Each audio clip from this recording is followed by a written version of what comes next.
Queridos oyentes, bienvenidos una vez más a Alma en Relatos. La historia que les traemos hoy trata sobre una mujer considerada demasiado bondadosa para su propia familia y un viudo rechazado por todo el pueblo. ¿Qué sucede cuando lo que todos llaman castigo se convierte en el mayor regalo del destino? Si les gusta este contenido, suscríbanse, denle like y déjenos en los comentarios desde qué rincón del mundo nos escuchan. La tarde caía pesada sobre la casa de la familia Mendoza cuando llegó el mensajero.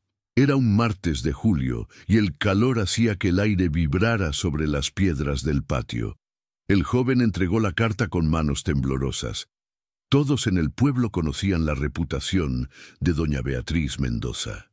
Una respuesta del carpintero Mateo Silva, anunció antes de retirarse rápidamente. Beatriz rompió el sello con dedos ansiosos.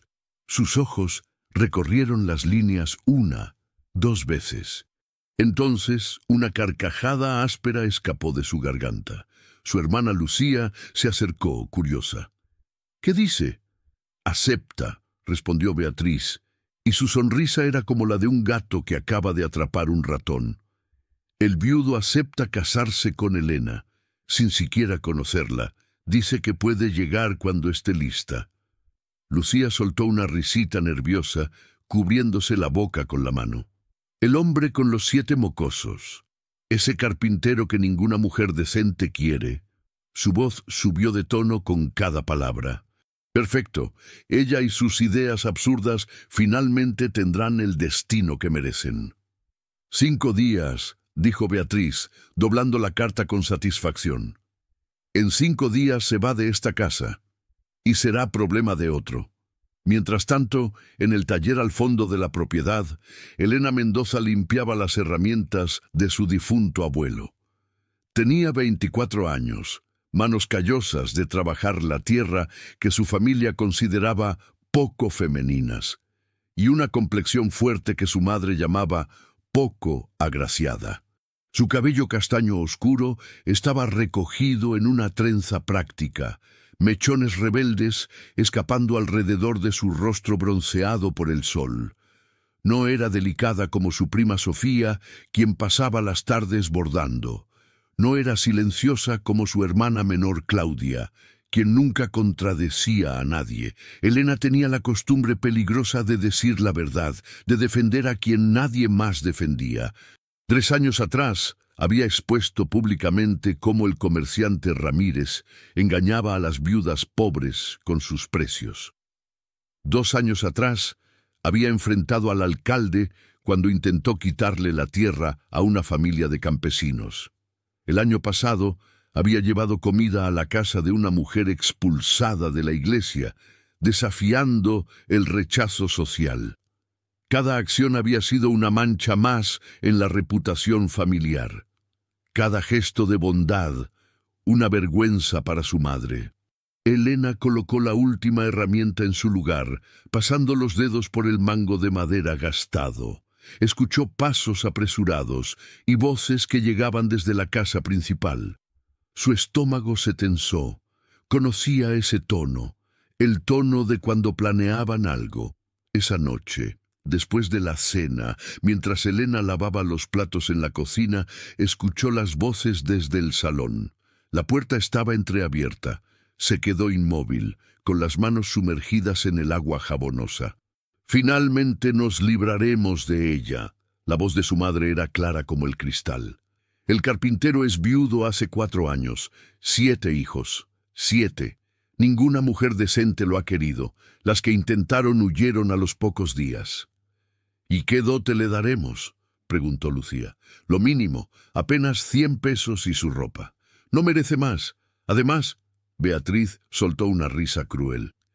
«Él está desesperado. No está en posición de exigir».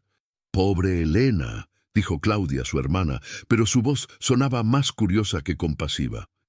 7 niños. Imagina el trabajo.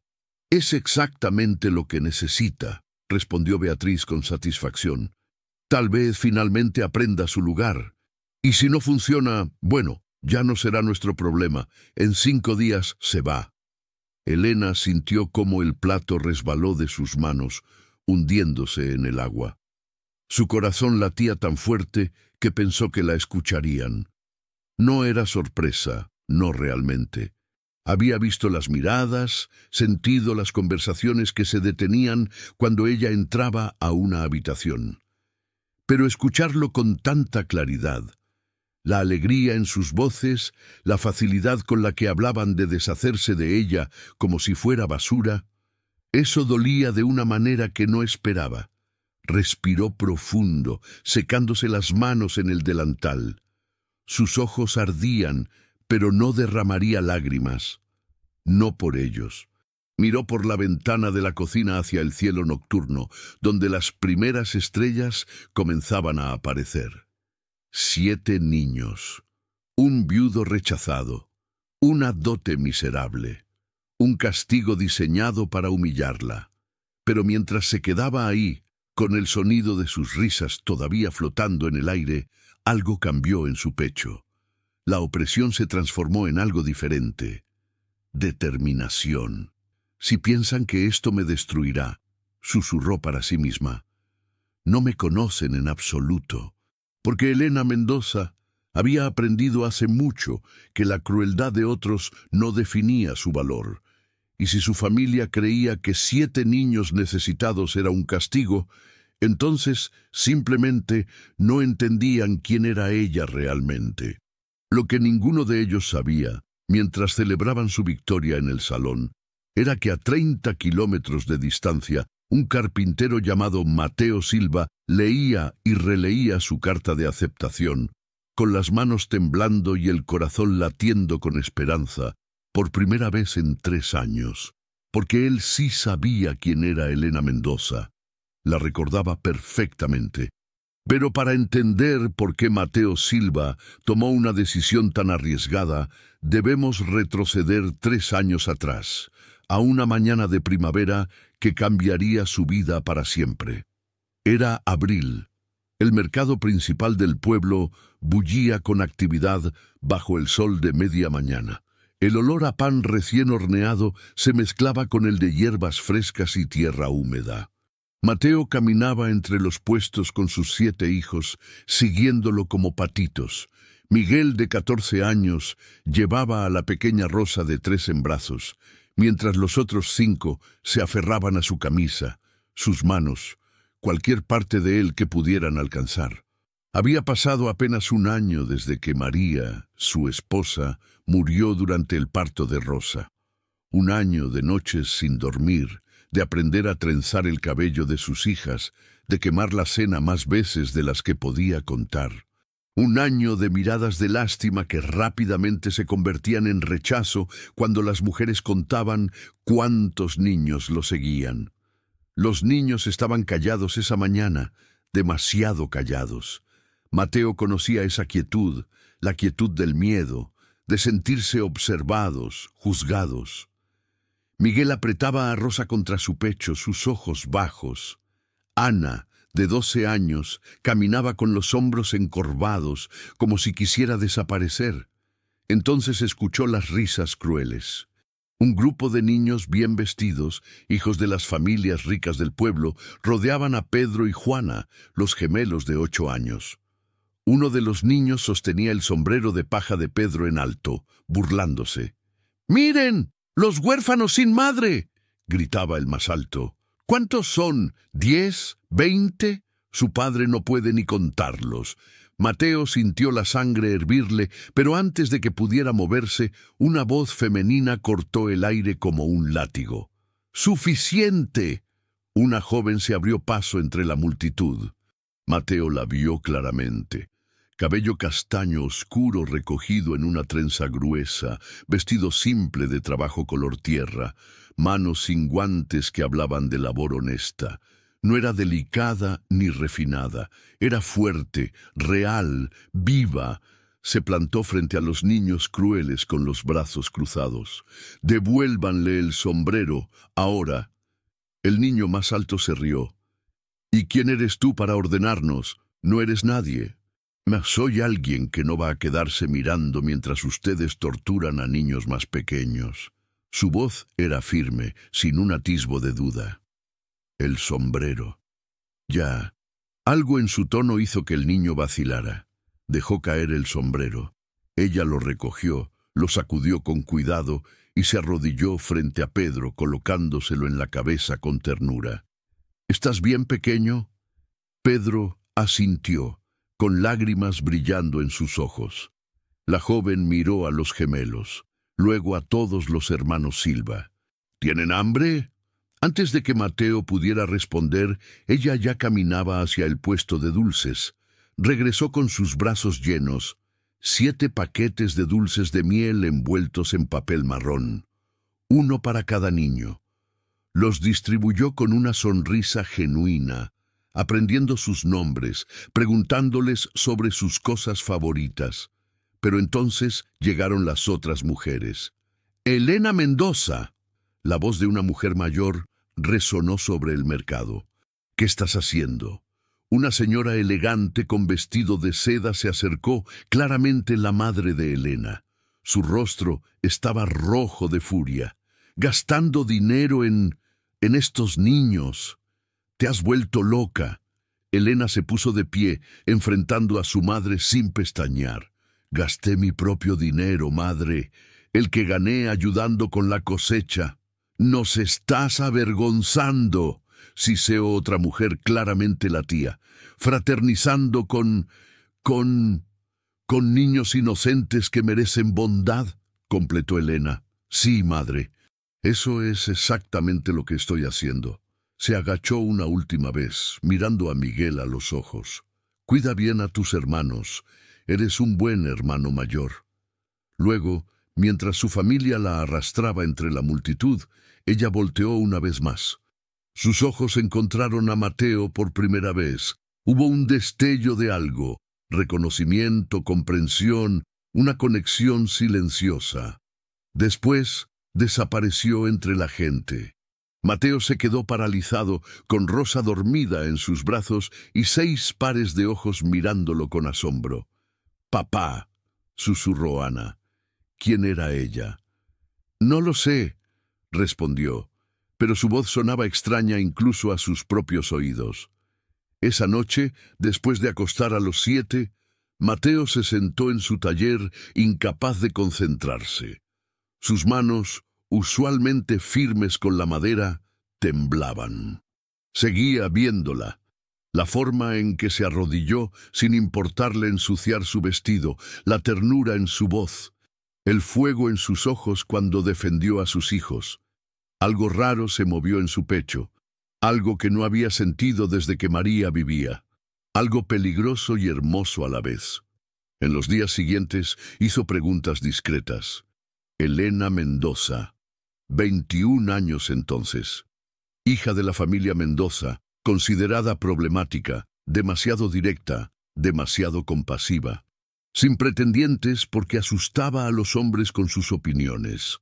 Durante los siguientes 3 años, Mateo la vio desde lejos.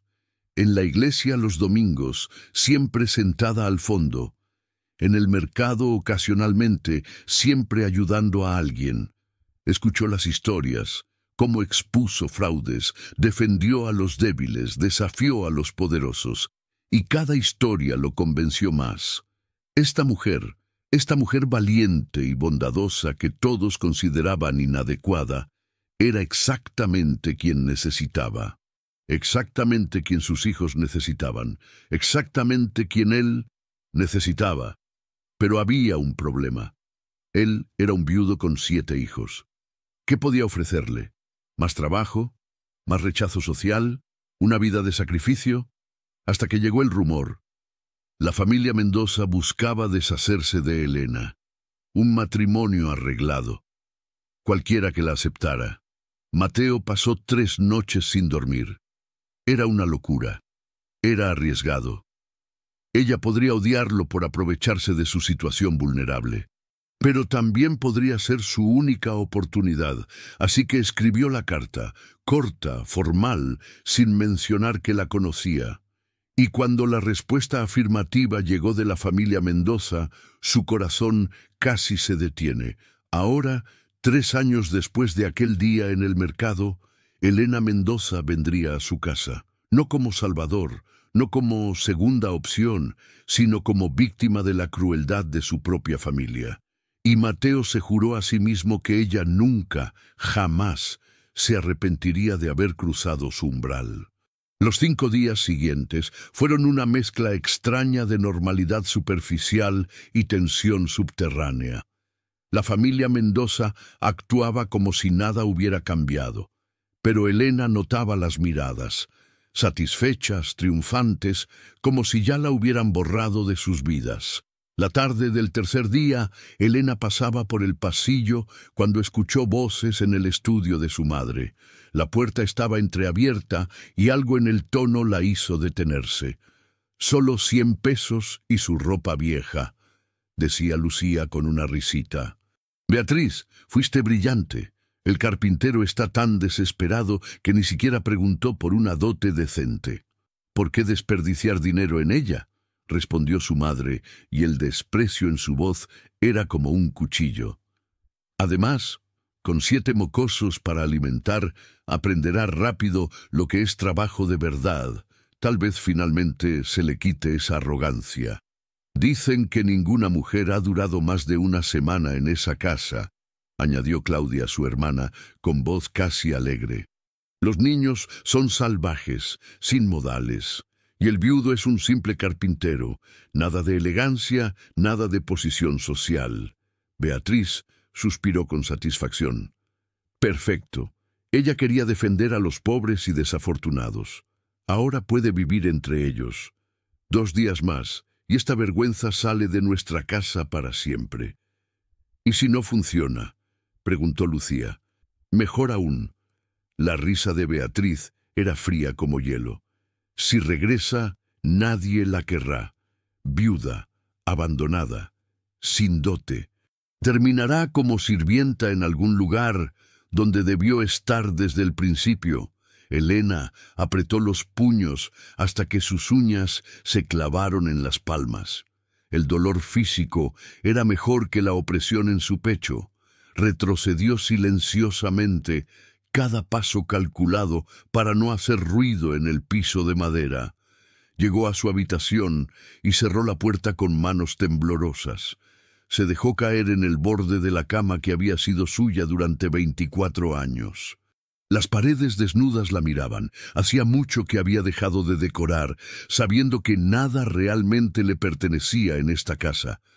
Las lágrimas amenazaron con caer, pero las contuvo. Respiró profundo, 1 vez, 2 veces, hasta que el nudo en su garganta se aflojó. «No», susurró para sí misma, «no voy a darles esa satisfacción». Se puso de pie y caminó hacia el pequeño baúl al pie de su cama. Lo abrió con decisión. Adentro estaban las pocas cosas que realmente importaban. El chal de lana que su abuela le tejió antes de morir, el libro de recetas escrito a mano, las semillas de girasol que había guardado de la última cosecha. Mientras doblaba cuidadosamente cada prenda, su mente trabajaba. Su familia esperaba que llegara destruida, humillada, rogando por misericordia eventualmente. Esperaban que fallara. Pero Elena Mendoza no era quien ellos creían. Había pasado años ayudando a otros no porque fuera débil, sino porque era fuerte. Y si había aprendido algo de las viudas que ayudó, de las familias pobres que defendió, era esto. La dignidad no viene de la posición social, viene de cómo te levantas cuando todos esperan que caigas. 7 niños, murmuró, doblando su vestido más resistente. 7 niños que necesitan a alguien que los defienda como nadie más lo hará. Por primera vez en 3 días, algo parecido a una sonrisa tocó sus labios. Su familia pensaba que la estaban castigando con trabajo duro y niños necesitados. No entendían que eso era exactamente lo que ella había estado buscando toda su vida. Un propósito real. una familia que la necesitara genuinamente. La noche antes de partir hubo una cena forzada. Elena se sentó en su lugar habitual, mientras su familia hablaba a su alrededor como si ella ya no existiera. Claudia discutía sobre un vestido nuevo. Lucía planeaba una visita a una amiga. Beatriz comentaba sobre el clima. Ni una sola pregunta sobre cómo se sentía Elena. Ni una palabra de preocupación. El mensaje era claro. Ya estaba borrada. Elena comió en silencio, cada bocado una afirmación de su decisión. Cuando terminó, se excusó sin que nadie la notara realmente. En su habitación terminó de empacar. No tenía mucho: 3 vestidos, ropa interior remendada, el chal de su abuela, el libro de recetas, un pequeño espejo agrietado. Todo cabía en un baúl viejo que había sido de su padre. Había una sola despedida que importaba. Elena sacó de su bolsillo una carta doblada. La había escrito esa tarde. No era para su familia, era para Rosa, la anciana cocinera que había trabajado en la casa desde antes de que Elena naciera. Rosa había sido la única que mostró algo de bondad en estos últimos días. Le había dado a Elena pan extra envuelto en un paño, susurrando: «Para el camino, niña». Sus ojos decían todo lo que su posición no le permitía expresar.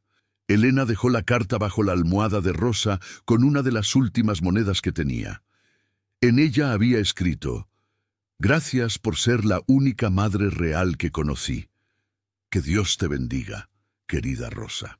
La mañana de la partida amaneció gris, con nubes pesadas amenazando lluvia. Elena se vistió con su vestido más práctico, tela gruesa color café, sin adornos. Se trenzó el cabello firmemente y se miró una última vez en el espejo agrietado. Los ojos que la miraron de vuelta eran diferentes. Ya no había rastro de la joven que buscaba aprobación. Había determinación, dignidad y algo más: esperanza. El carruaje llegó a las 8. Mateo había enviado uno simple pero bien mantenido, con un conductor mayor de rostro amable.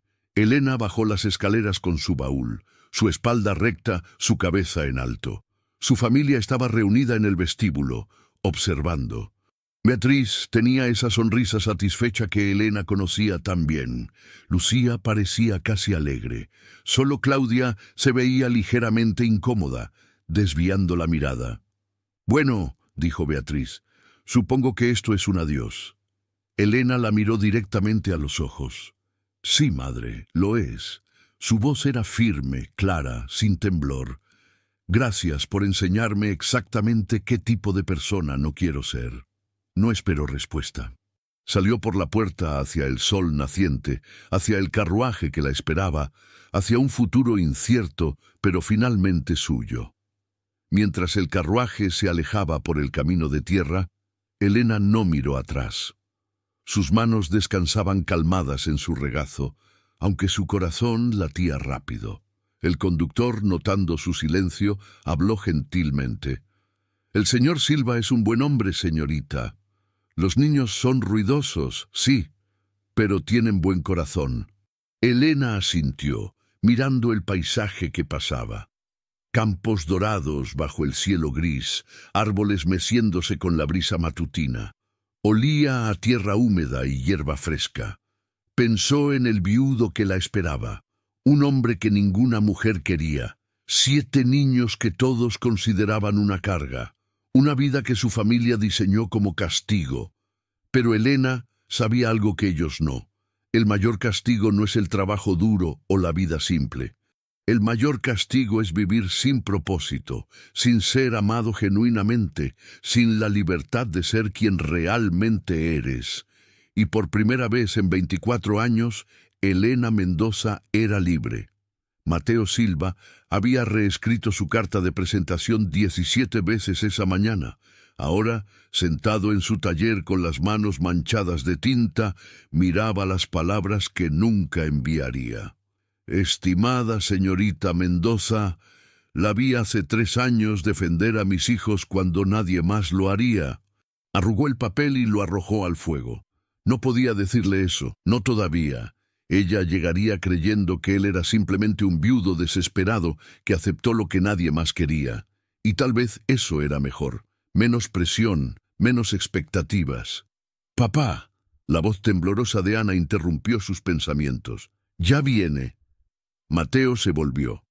Sus 7 hijos estaban apiñados en la puerta del taller, todos vestidos con su mejor ropa, que no era mucho. Miguel sostenía a Rosa, quien chupaba su pulgar nerviosamente.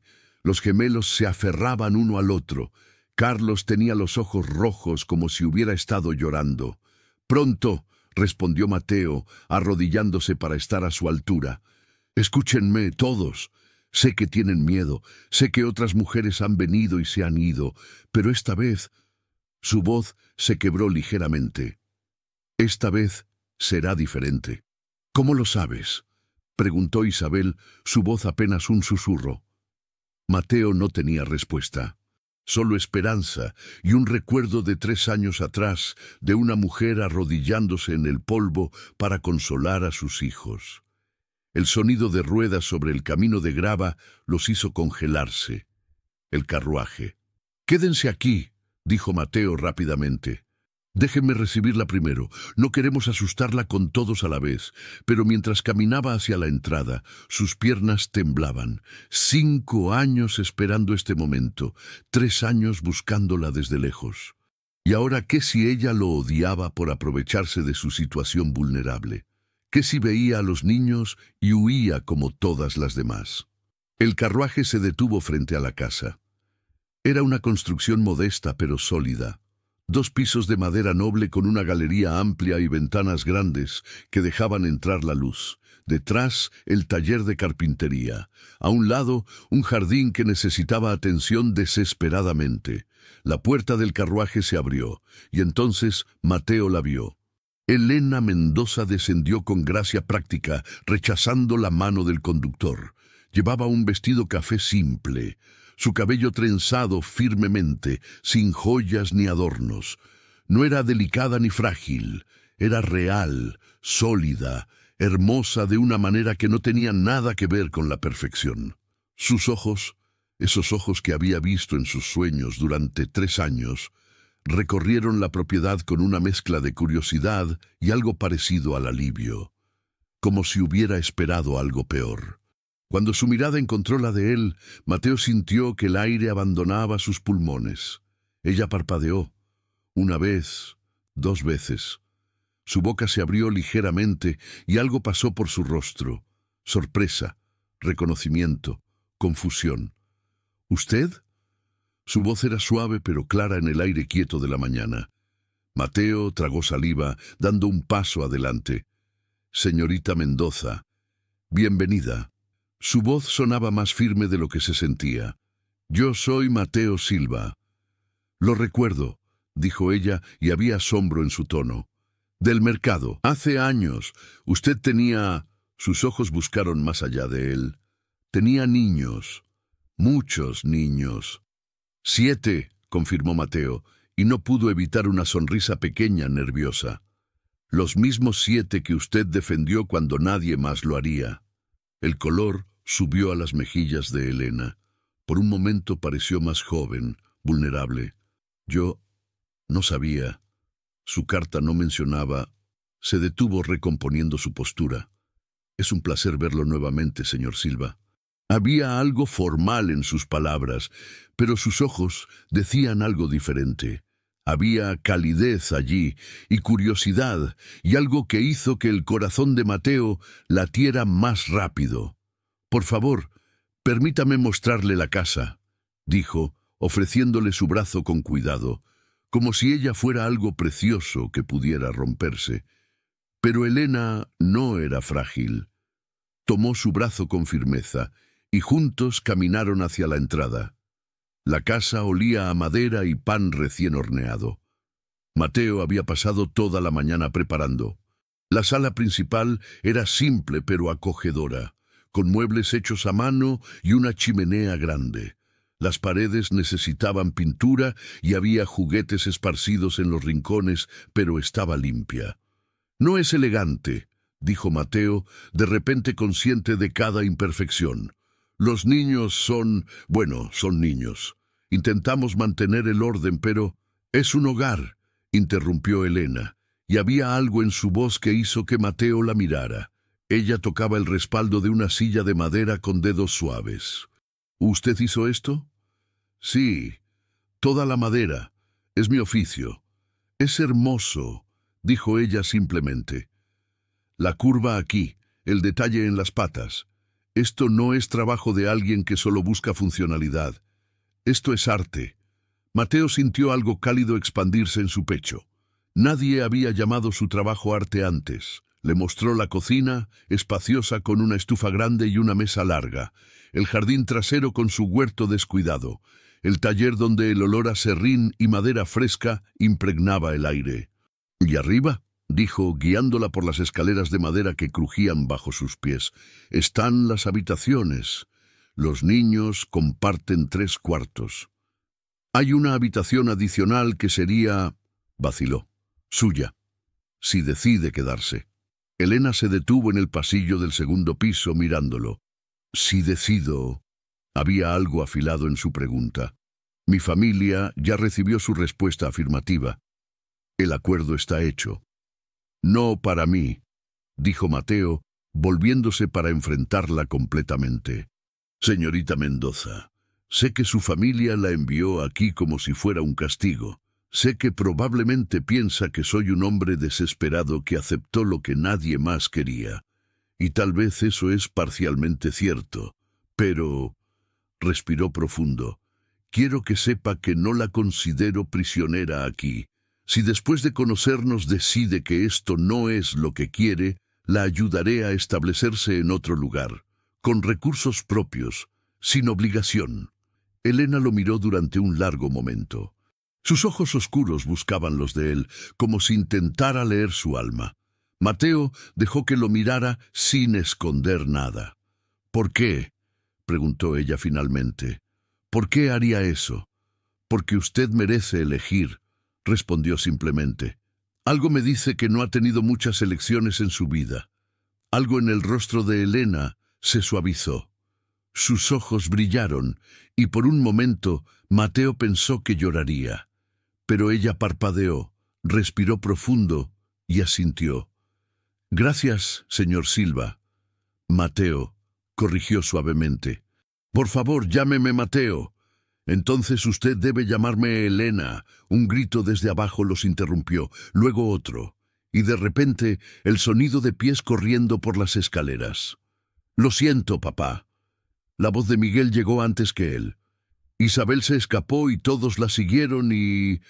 7 niños aparecieron en el pasillo como una avalancha de energía nerviosa.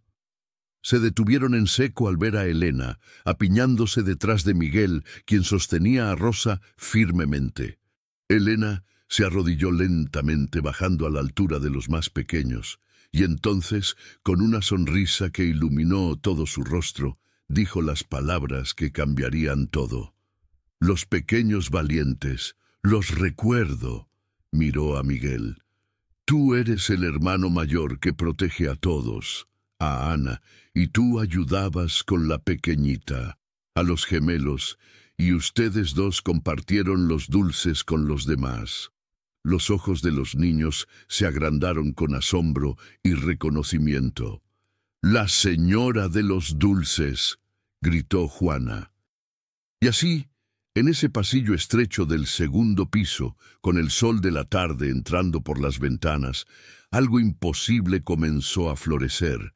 Esa noche, después de que los 7 niños finalmente se quedaran dormidos, un proceso que tomó 2 horas de historias, vasos de agua y despedidas repetidas, Elena se encontró en la galería trasera de la casa. El aire olía a jazmín y tierra húmeda. Las estrellas brillaban con intensidad inusual, como si el cielo mismo estuviera presenciando algo importante. Escuchó pasos detrás de ella. Mateo apareció con 2 tazas humeantes. «Té de manzanilla», ofreció entregándole una. «Pensé que tal vez necesitaba algo después del circo de la hora de dormir». Elena aceptó la taza, una sonrisa tocando sus labios. Rosa me pidió 3 historias diferentes. Carlos quería que revisara debajo de su cama por monstruos. Isabel insistió en que le trenzara el cabello para mañana. Hizo una pausa mirando el té. No era un circo, era perfecto. Mateo se apoyó en la barandilla, dejando espacio entre ellos, pero cerca. El silencio se extendió, no incómodo, sino cargado de preguntas no hechas. Finalmente, Elena habló. ¿Por qué? Su voz era suave pero directa. ¿Por qué me pidió específicamente? Mi familia dijo que usted aceptó sin condiciones, sin siquiera conocerme. Mateo tomó un largo sorbo de su té, como si necesitara el valor que el líquido caliente pudiera darle. Cuando habló, su voz temblaba ligeramente. Porque la he conocido durante 3 años, desde lejos, pero la he conocido. Elena se volvió para mirarlo directamente, y él sostuvo su mirada. Aquel día en el mercado, continuó, vi algo que no había visto en ninguna otra mujer. Vi compasión real, vi valentía. Vi a alguien que se arrodilló en el polvo, sin importarle su vestido para consolar a niños desconocidos. Su voz se quebró. Mis hijos habían sido rechazados, burlados, ignorados por meses. Y entonces usted apareció como un ángel de la nada. No soy ningún ángel, susurró Elena. No, coincidió Mateo con una pequeña sonrisa. Es mejor, es real. Durante 3 años, cada mujer que conocí era medida contra ese recuerdo. La mujer en el mercado que gastó su propio dinero en dulces para 7 niños desconocidos. La mujer que enfrentó a su propia familia por defenderlos. Respiró profundo. Ninguna se comparaba. Elena sintió que sus piernas temblaban. Se sentó en el banco de madera, la taza temblando en sus manos. Eso fue hace 3 años. Apenas un momento. A veces un momento es suficiente, dijo Mateo sentándose a su lado, manteniendo distancia respetuosa. Sé que esto suena extraño. Sé que probablemente piensa que estoy loco, pero cuando escuché que su familia quería enviarla lejos, que la consideraban problemática porque defendía a los débiles. Hizo una pausa, buscando las palabras correctas. Pensé que tal vez, solo tal vez, podría ofrecerle algo que su familia nunca le dio. Una oportunidad de ser valorada exactamente por quien es. Las lágrimas que Elena había estado conteniendo finalmente comenzaron a caer. Se las limpió rápidamente, frustrada consigo misma. Lo siento, yo no lloro usualmente. No se disculpe, dijo Mateo suavemente. Ha tenido un día largo. Una vida larga, me atrevería a decir. Elena soltó una risa húmeda, mitad sollozo, mitad alivio. ¿Quieres saber por qué mi familia me considera problemática? Preguntó, su voz ganando fuerza. Porque no puedo quedarme callada cuando veo injusticia. Porque defendí a una viuda cuando el comerciante la estafó. Porque enfrenté al alcalde cuando intentó robar tierra a campesinos pobres, porque llevé comida a una mujer rechazada por la iglesia. Su voz se quebró. Porque tengo opiniones y no las escondo. Porque no soy delicada, ni obediente, ni silenciosa. Gracias a Dios, dijo Mateo fervientemente, y la intensidad en su voz hizo que Elena lo mirara con sorpresa. Elena, yo no necesito delicada. Necesito fuerte. No necesito silenciosa. Necesito honesta. 7 niños necesitan a alguien que los defienda como usted defendió a extraños. Necesitan a alguien que les enseñe que la bondad no es debilidad. Pero usted no me conoce realmente, protestó Elena. Solo me vio una vez. ¿Y si soy peor de lo que imagina? ¿Y si tengo defectos que no puede soportar? Mateo se acercó un poco, lo suficiente para que sus hombros casi se tocaran. Entonces aprenderé a vivir con ellos, porque sospecho que sus defectos son probablemente virtudes que otros no pudieron apreciar. Hizo una pausa. ¿Puedo hacerle una pregunta honesta? Elena asintió sin confiar en su voz. ¿Hay algo en su vida actual que extrañará? ¿Algo en la casa de su familia que la haga querer regresar? Elena pensó durante un largo momento. Pensó en las paredes frías de su habitación, en las cenas silenciosas donde su presencia era tolerada, pero no deseada, en años de sentirse como un error, una vergüenza, un problema a resolver. No, dijo finalmente, y la palabra salió con una certeza que la sorprendió. No hay nada allí que extrañe, excepto tal vez a Rosa, la cocinera. Ella fue amable. Entonces, dijo Mateo volviéndose para mirarla de frente, déjeme hacerle una propuesta, no un matrimonio tradicional, no todavía. Tómese el tiempo que necesite, semanas, meses, si es necesario. Conózcame, conozca a los niños, conózcase en este lugar sin el peso de su familia en sus hombros. Su voz se suavizó. Y si al final decide que esto no es para usted, le prometo que la ayudaré a establecerse independientemente, con recursos, con referencias, sin obligación. ¿Por qué haría eso?, preguntó Elena. ¿Qué gana usted? La oportunidad de conocer a la mujer que me ha fascinado durante 3 años, respondió honestamente. Y si al final no funcionamos, al menos habré sido honesto. Al menos le habré dado lo que su familia nunca le dio, elección. Elena lo estudió en la luz tenue de la luna. Su rostro mostraba líneas de cansancio, de años de trabajo duro y pérdida, pero también mostraba bondad, honestidad y algo más, vulnerabilidad. Él le estaba ofreciendo su corazón con las manos abiertas, sin garantías. Necesito poder ser completamente honesta, dijo Elena lentamente. Si algo me molesta, necesito poder decirlo. Si no estoy de acuerdo con algo, necesito poder expresarlo. No puedo vivir en silencio otra vez. Eso es exactamente lo que quiero, respondió Mateo, y había alivio en su voz. Una compañera, no una sirvienta. Una igual, no una subordinada. Alguien que me desafíe, que me haga mejor. Extendió su mano. ¿Trato? Elena miró su mano extendida. Era grande, callosa del trabajo, honesta como todo en él. Pensó en todas las manos que le habían ofrecido cosas antes, siempre con condiciones ocultas, siempre con expectativas imposibles. Esta mano ofrecía algo diferente, ofrecía respeto, ofrecía tiempo, ofrecía la posibilidad de algo real. Extendió su propia mano y tomó la de él. Su apretón fue firme, cálido, y en ese contacto simple, algo cambió en el aire entre ellos. «Trato», dijo, y por primera vez en 24 años sintió que finalmente estaba donde debía estar. Durante las siguientes semanas, la Casa Silva se transformó de maneras que nadie podría haber imaginado. Elena no llegó como una invitada tímida, ni como una sirvienta resignada. Llegó como una fuerza de la naturaleza, reorganizando, mejorando y, sobre todo, amando.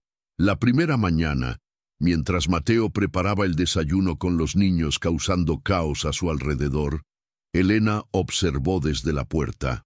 Luego, sin decir palabra, comenzó a reorganizar. En 2 horas había establecido un sistema. Los mayores ayudaban a los menores. Cada uno tenía una tarea específica y el desayuno se servía con risas en lugar de estrés. ¿Cómo hizo eso?, preguntó Mateo asombrado mientras observaba a sus 7 hijos trabajar juntos como nunca antes. Simple, respondió Elena sirviendo avena caliente. Los niños no necesitan órdenes, necesitan propósito. Miguel es orgulloso, así que lo hice responsable. Ana es cuidadosa, así que ella supervisa las medidas. Los gemelos compiten, así que los puse a trabajar juntos contra el reloj. Sonrió. Cada niño es diferente, solo necesitan ser vistos. Mateo la miró como si acabara de resolver un misterio del universo. Pero fue en el taller donde realmente comenzó a ver quién era Elena. Una tarde, Mientras él trabajaba en una mesa encargada, ella entró con un cuaderno. ¿Puedo hacer una observación?, preguntó, y había algo cauteloso en su voz, como si esperara ser rechazada. Siempre, respondió Mateo, dejando su herramienta.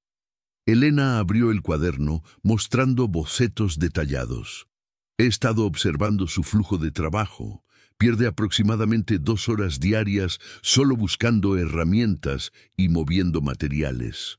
Si reorganizáramos el taller así, señaló su dibujo, con las herramientas más usadas aquí, la madera clasificada por tipo allá y un sistema de poleas para las piezas pesadas, podría aumentar su producción en un 30%. Mateo estudió los bocetos. No eran simples garabatos, eran diseños pensados, prácticos, brillantes. Buscó las palabras. Esto es genial. ¿Cómo aprendió a pensar así? Elena se sonrojó ligeramente. Mi abuelo era carpintero. Pasé años en su taller. Mi familia lo consideraba poco femenino, pero su voz se suavizó. Él decía que tenía mente de ingeniera. Me enseñó a ver problemas como rompecabezas. Su abuelo tenía razón, dijo Mateo fervientemente.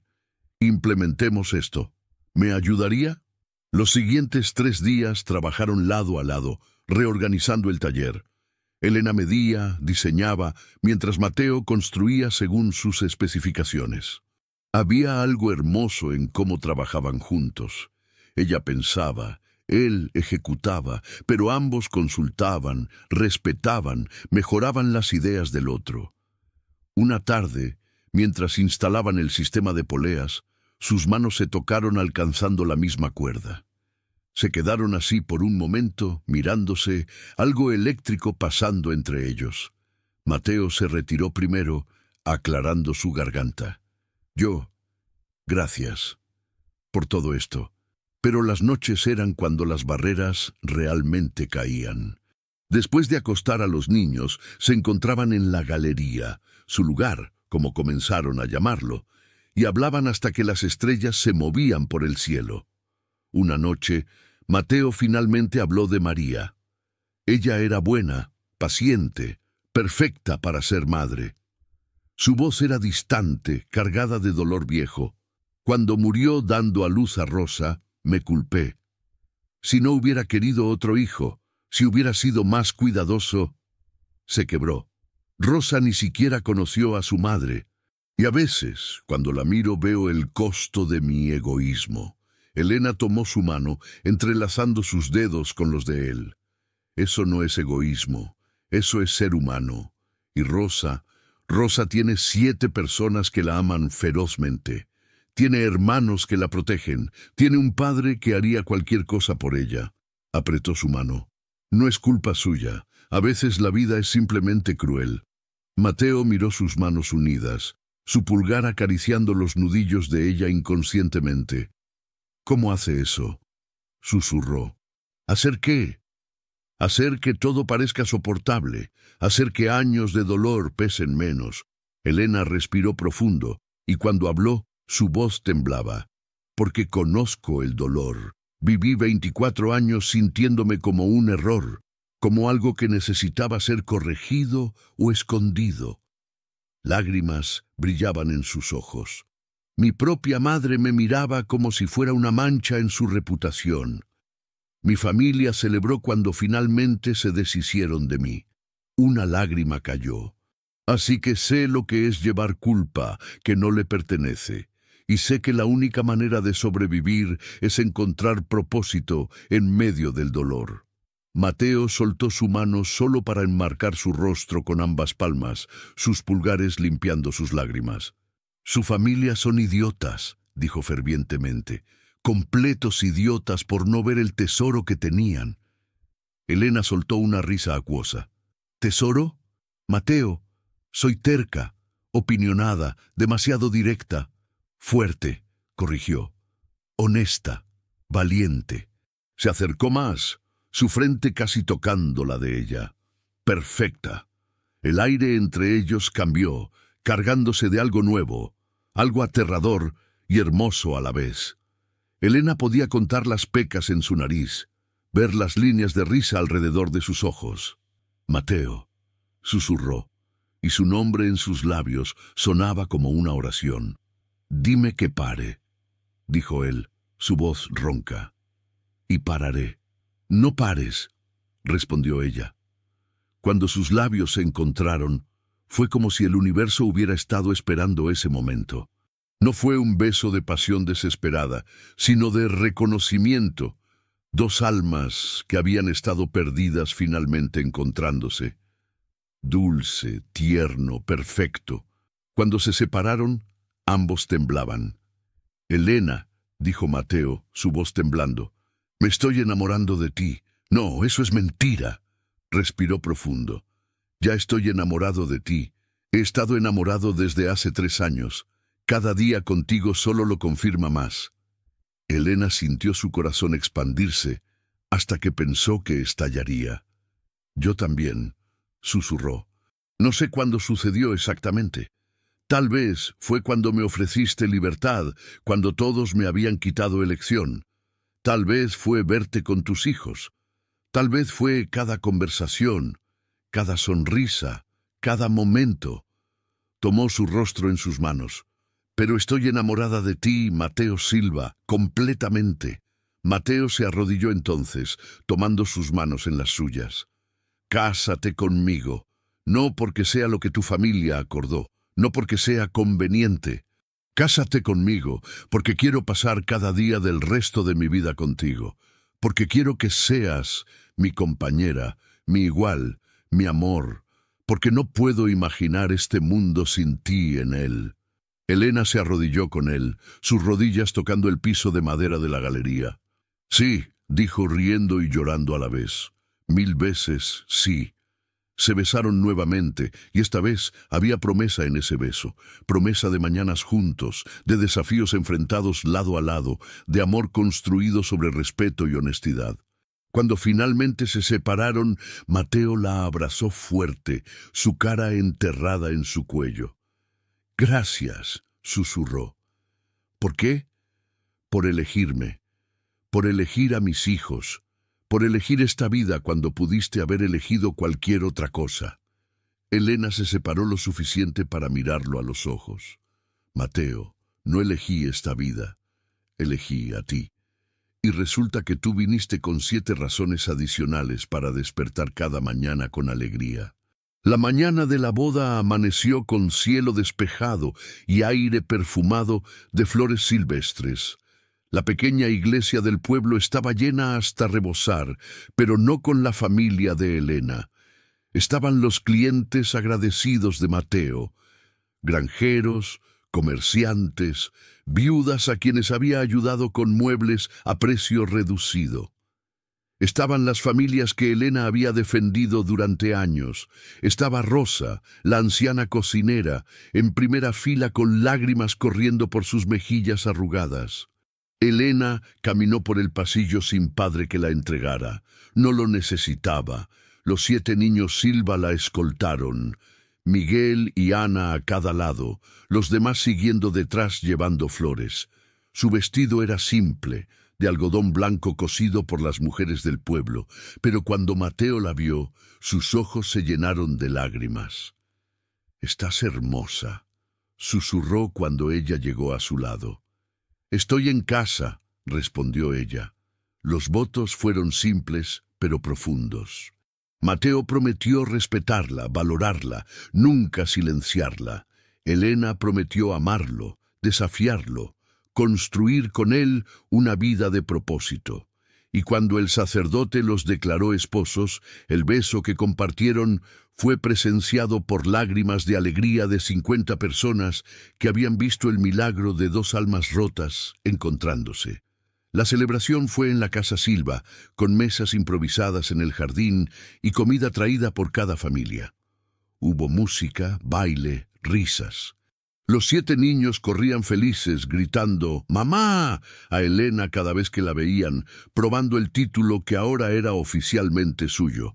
Esa noche, antes de que todos se retiraran, Elena hizo algo simbólico. Sacó del bolsillo la última carta que su madre había enviado.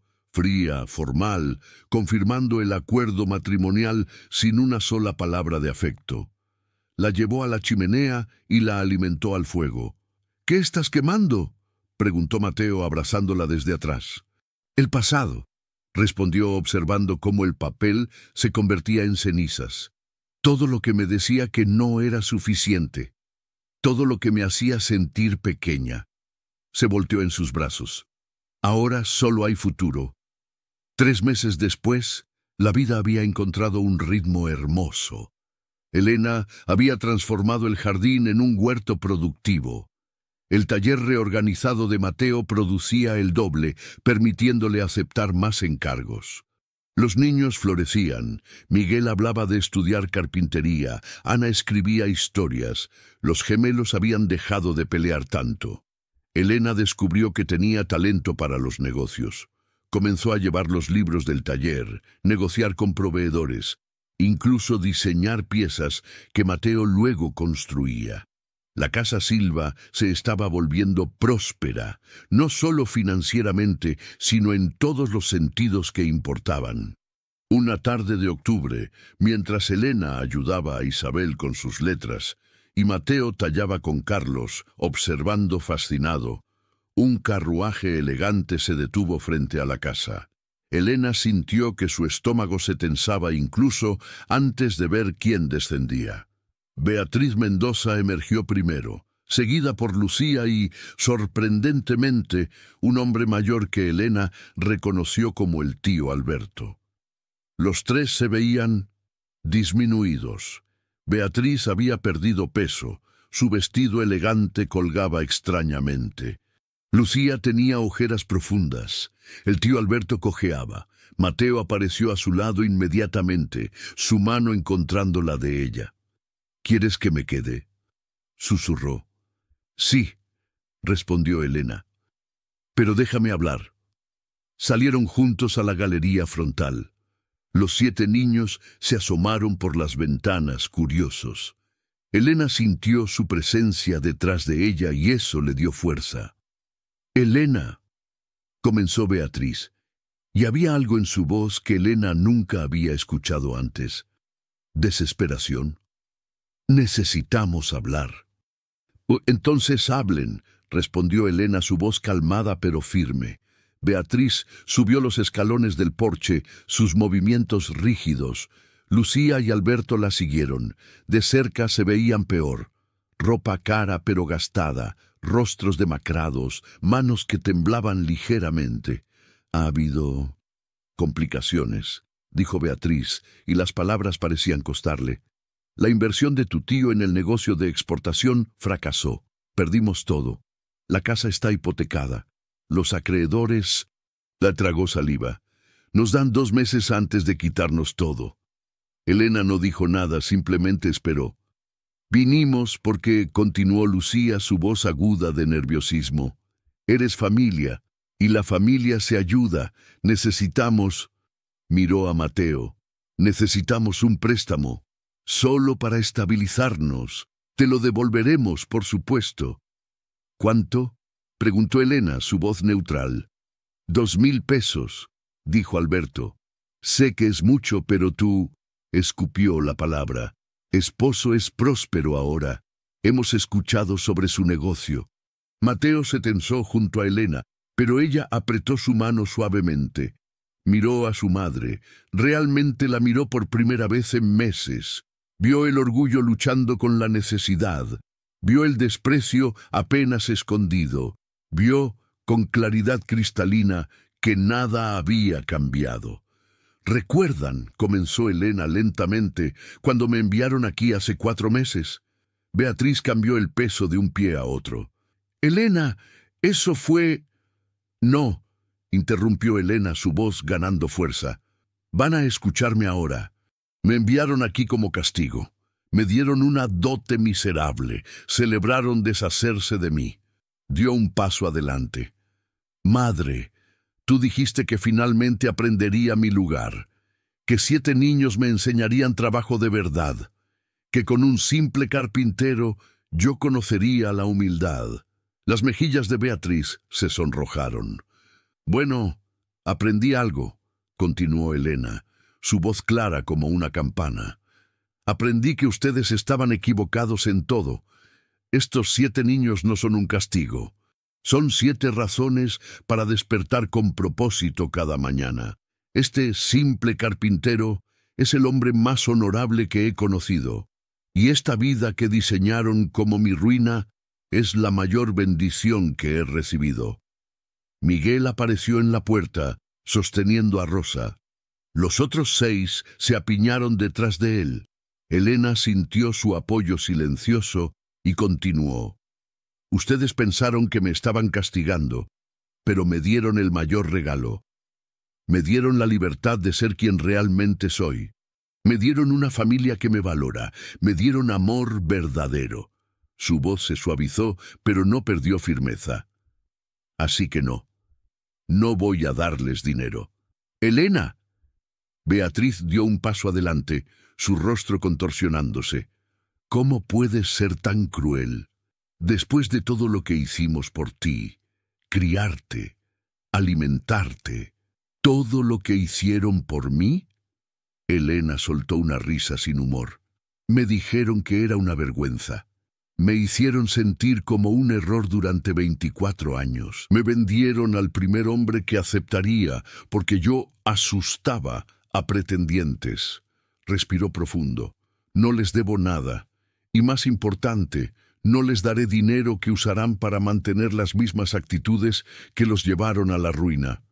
Pero somos familia, suplicó Lucía. Elena miró atrás a Mateo y los 7 niños observando desde el porche.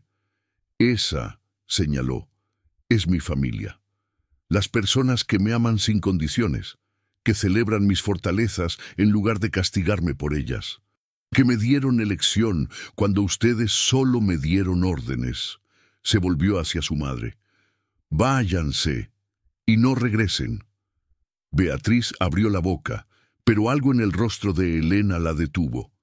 Tal vez fue la determinación. Tal vez fue la felicidad que irradiaba incluso en su negativa. Tal vez fue finalmente ver a su hija como realmente era. Fuerte, completa, libre. Los 3 se retiraron hacia el carruaje. Alberto murmuró algo sobre ingratitud. Lucía sollozaba dramáticamente, pero fue Beatriz quien se detuvo antes de subir. Cometí un error, dijo, tan bajo que Elena apenas la escuchó. Sí, respondió Elena simplemente. Lo cometiste. Observó el carruaje alejarse por el camino polvoriento. Sintió los brazos de Mateo envolverla desde atrás. Sintió a los 7 niños presionándose contra ellos, creando un abrazo grupal caótico y perfecto. ¿Estás bien?, preguntó Mateo suavemente.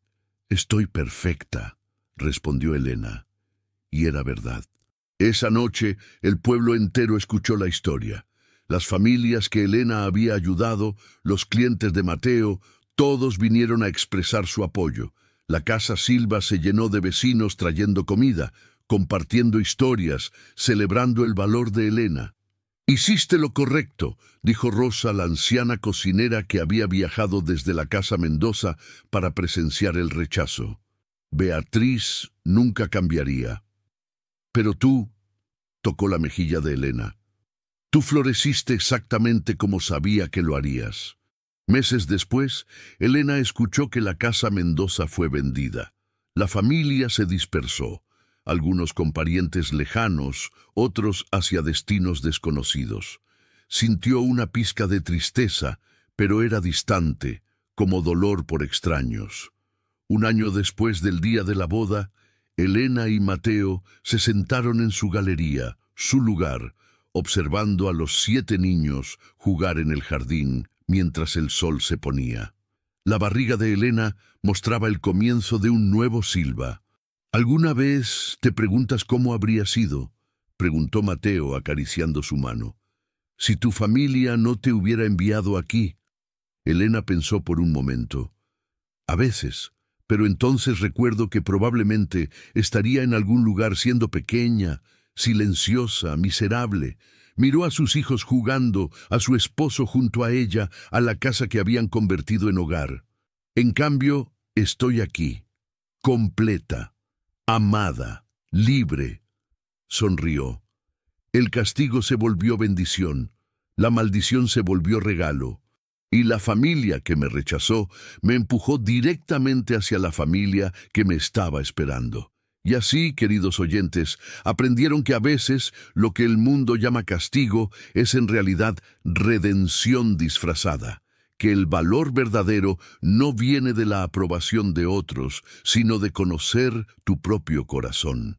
Y que las familias más fuertes no son las que comparten sangre, sino las que comparten amor incondicional.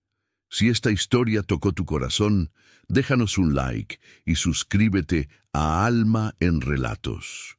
Compártela con alguien que necesite recordar que su valor no depende de quien los rechaza, sino de quien los elige. ¿Qué habrías hecho tú en el lugar de Elena?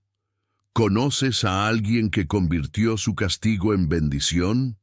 Déjanos tus comentarios desde cualquier rincón del mundo. Hasta la próxima historia, queridos oyentes.